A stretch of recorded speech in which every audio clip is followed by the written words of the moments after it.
Welcome to Atlanta Business and Commercial Real Estate Law Podcast. Welcome back to the Atlanta Business and Commercial Real Estate Law Podcast with attorney Mark Battleson of Battleson Law, LLC. Mark brings over 3 decades of experience across business law, commercial real estate, and deal structuring, with a background that includes both legal work and hands-on business roles. I'm your host, Lisa Mosby, and today we're talking about letters of intent in business deals and how they shape what happens next. Mark, thanks so much for joining me for this conversation today. Great to see you, Lisa. Mark, what is a letter of intent in a business deal, and what role does it play before a purchase agreement is drafted? So the letter of intent is very important in that most people consider it to be non-binding if they really don't have a lot of experience, but there are binding provisions in that, which I know we're going to get into later. But in general, you are trying to be efficient in framing out whatever business deal that you're trying to do. That could be a commercial real estate purchase, a commercial lease, a buying and selling a small business or large business, or just a commercial contract with for a service provider, et cetera. Spending time and effort laying out a letter of intent and then having some strict parameters around price, duration, performance, service, basically a scope of work, things like that, and timing and et cetera, that goes to duration, but also timing to close, et cetera, are all super important. And you don't want to be wasting time, legal fees, and effort with respect to trying to figure out whether you're going to be able to do business with somebody on the key terms surrounding the deal to ultimately then hopefully get to a purchase agreement, a commercial lease, a purchase and sale agreement for real estate or whatever you might be working on. Mark, you mentioned that an LOI isn't always binding. In fact, most of the time it's non-binding, but that doesn't always tell the full story. Which part of the LOI can actually create obligations for the parties? I mean, a well-drafted LOI that has lawyers involved, which generally, if you should have some level of high legal experience or a lawyer involved, will have some binding provisions. The most common ones, the purchase price, things like that aren't necessarily, quote, binding, but it's a matter of if the deal terminates before ever executing an asset purchase agreement or another official contract, whatever the scope is. The confidentiality, non-disclosure, and exclusivity provisions are generally the deal, something that will carry beyond determination of the deal in an LOI. And I know we're going to get into some specifics on some of those subjects later, so I won't go into great detail. Other issues that may carry through beyond, what I've already mentioned are, something related to non-solicitation, which kind of goes with a compete, or you won't officially get into a non-compete, non-solicit until you actually officially do the deal. But whatever information flows during this due diligence period, which predates, usually there's going to be some due diligence done that predates getting to a formal agreement, and that will be binding. And you just need to be very careful about everything that you're dealing with to make sure that you don't violate that, because there can be severe consequences. And there may also be an earnest money period within a letter of intent, which would then maybe have a separate escrow agreement associated with it. So, sometimes you want to get the buyer pregnant enough to where you're then going to open the kimono and let the buyer come in and see really what's going on with the business. And then, those terms on an early escrow, where it becomes non-refundable after a particular period of time, may predate getting into a formal agreement. It just depends on how it's structured. And then at the LOI stage, what are the key business terms that should be clearly outlined so both parties are aligned before moving forward? Yeah, well, I mean, obviously the most important is whenever you're transacting is purchase price, and then what are you getting for that purchase price?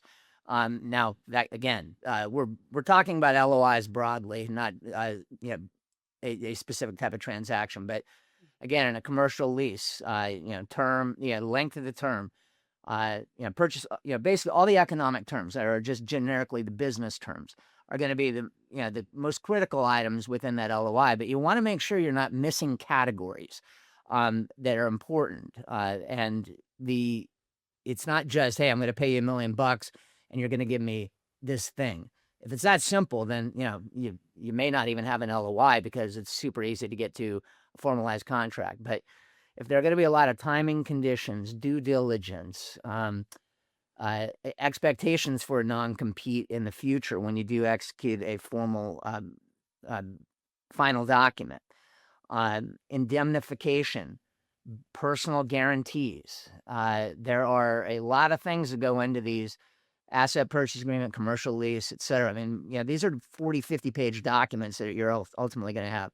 Representations and warranties are a huge one. The seller is going to represent and warrant certain things that they are going to basically be stating, I'm giving you accurate, good information for you as the buyer to come in kind of in an unknown position to understand my business, and that I'm going to stand behind what I'm telling you, and that A, there's no fraud, but B, that I'm fully disclosing everything in the business within certain limitations, and we argue about those, but everything in the business that can let you make a informed business decision. And then, Mark, how does the structure of the LOI influence leverage or maybe negotiations once the deal moves into the purchase agreement phase? This is why I always say try to get a lawyer involved early, because everything I just rattled off on the last question should be considered in the LOI. Now, it doesn't need to be explicit, but I mean, I'm in the midst of negotiating one right now where somebody's selling business for $2.6 million. And the buyer is a institutional buyer, much bigger, doing kind of a roll-up of the business type. And the ambiguities that they put in their LOI, I mean, we've spent weeks negotiating them and having to get on conference calls because, there's an old saying, you tell me the price, I'll give you the terms. And that means that, somebody talking about $1 million today is not the same as $1 million tomorrow or 6 months from now, or with a bunch of contingencies or what are called holdbacks, clawbacks, indemnification, and other purchase price adjustments, earnouts, et cetera, that may be conditions on that purchase price. So the way I look at an LOI is it better lay out, the main categories. There's going to be 10, 20 articles within a purchase agreement or other deal, and you want to basically lay out what each one of those is going to say in kind of bullet point terms that are industry standard, so you aren't arguing about this stuff once you're months into the acquisition, and then you have some impasse, and then the deal falls apart, and you've spent thousands of dollars on lawyers. The other side spent thousands of dollars, and there wasn't a meeting of the minds at the outset. So it's about trying to get clarity as much as possible. And individuals all the time, they sign LOIs, and then they come to me with them, and I'm like, all right, well, what about this, this, this, and this? I'm like, oh, well, we didn't talk about that. And once I get involved, I mean, I'm not a deal killer, but once my client gets informed as to what's going on and what they're trying to bargain for, and the other side doesn't agree, then we may have to retrade on the purchase price because the terms are so bad. So it creates a lot of problems, and it's better to get a lawyer, experienced people on both sides involved early so there isn't an impasse later on. And exclusivity provisions are a common part of LOIs. What does that provision do? And how can they affect the buyer or the seller during the deal process? Yeah, I mean, so the exclusivity provision is a benefit to the buyer. It's also called a no-shop provision. So if the buyer comes in and makes an offer, or just the buyer and the seller are talking, and then they want to get to a letter of intent, the exclusivity or no-shop provision is something that may say, all right, look, we're going to work on trying to get to, and let's call it, so you're selling a business and it's an asset purchase agreement, which is basically selling substantially all the assets of the business. It's just not, you're not buying the stock of the business because you don't want to take on their past liabilities. You're buying the all of the assets of the business, including the goodwill, intellectual property, etc. And you're putting that into a new LLC.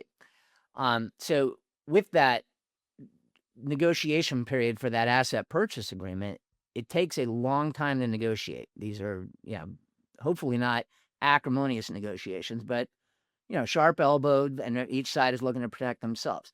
So during that, you sign the LOI, and you may tie yourself up for 90 days, 120 days. But you're trying to get the deal closed in 45 days or 60 days. And the point of the exclusivity period is, if things get a little difficult, like I was talking about, you don't want the seller, as the buyer is spending a lot of time, effort, and resources, you don't want the seller to be able to just walk away and then flip to sell to somebody else, and then you lose your deal because you got a little aggressive as the buyer on the acquisition. And maybe it's not even aggressive. Maybe you've got a stubborn seller, and you just need to make sure that they are committed to trying to get this transaction done, and they aren't going to go out and shop the deal to somebody else the second things get a little difficult. So it's a time, effort, and resources protection on behalf of the buyer. And you mentioned LOIs being vague several times, or not having a lawyer involved early enough so that we get some clarity through that process. Where do problems tend to show up? We've talked about what kinds of things are included, but where do problems tend to show up later in these transactions? What have you seen in the past? I mean, look, representations and warranties are super important. So I guess just, purchase price is important, but there's a lot of like industry standards associated with how you calculate a purchase price, how you calculate a working capital holdback, or other aspects of that. For price and or economics associated with the deal. Now, granted, we argue about those all the time, and how they're calculated and being very specific. But representation warranties and indemnification or indemnities within a asset purchase agreement, and I'll just go to that. But in reality, they're on commercial leases, they're a little bit different. Commercial real estate purchase, there's going to be some level of representation and warranties, but I do a lot of business transactions. So the specificity of each business and the facts associated with it are super important. And there are representations from the seller and then warranties from the seller. The representation is, hey, this is what the business is. This is what's true. Here's this cadre and stack of deal documents that are all electronically put into a deal room. And there are disclosure schedules associated with that. And so it's about the buyer making sure that they've got their insurance policy, that A, I was represented to, that this was true. And B, the warranty is the consequence if it's not true. And the same thing goes with indemnification. And those are a little bit different because there could be some third-party liability that could come in. But there is also indemnification of the seller, and maybe not just the company, but the individual principal owner of the seller. Let's say it's a mom and pop with two, a husband and wife that own it. They may have personal liability on some level for the representations and warranties, depending on how the deal is negotiated. If I'm representing a seller, I don't want that. The buyer does want that. They want a warm body and a beating heart, and they can go after, because once $1 million goes into the LLC to buy the business, where's that money going? It's going into the personal bank account of the seller. And going after a shell LLC that's got no assets is not where you want to be. You want the buyer wants to get the seller wants the liquidity. They're going to put it in their personal bank account.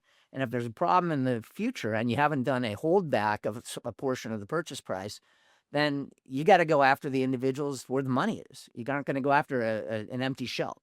So all of these things come into play, and they're heavily negotiated because it's a what if something bad happens provision. And then that gets people nervous on the sell side because, maybe they're looking to retire, or maybe, they're just, profit motivated, which, they better be if they're a business owner. And they're worried about making sure that they don't have the money that they believe they're getting paid clawed back by potentially an unscrupulous buyer who comes in with a purchase price. There's a holdback of $500,000 on a $2 million deal because there's certain risks post-closing or performance or whatever. And then that buyer manipulates that condition to try to get a discount on the ultimate purchase price. So all these things come into play, and they're hotly negotiated.